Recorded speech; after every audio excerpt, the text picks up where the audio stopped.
What were once palettes are now panels, and what was once the options bar is now the control palette. I know, I'm confused too.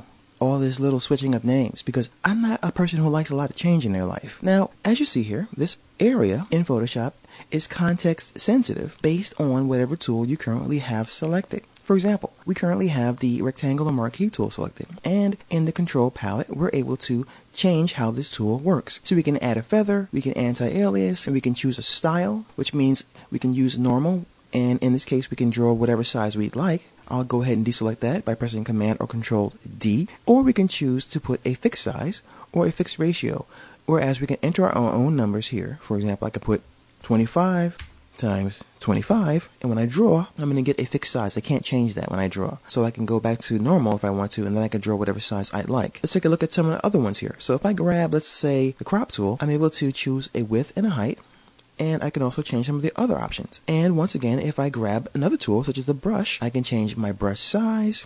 By going to the master diameter, I can change the hardness or softness of that brush. I can choose the mode. I can choose the opacity of the brush, and so on. So what the control palette will do for you is give you context-sensitive options for your tools. Now, in some applications, what you would normally do is double-click on the tool itself to open up a different dialog, but they're all located up here. And it's very convenient, actually, because you don't really want to open up another panel if you don't need to, when the tools give you options way up here. And this is really helpful when you have something like text or type. As you see here, I can easily choose the font that I want to use, and I can choose how that font's going to be, like for regular, bold, or whatever, as far as the style. I can choose the size of the text. Up here, I can either type it or go to the drop-down menu. I can choose the sharpness or the crispness of that font, and its arrangement or alignment.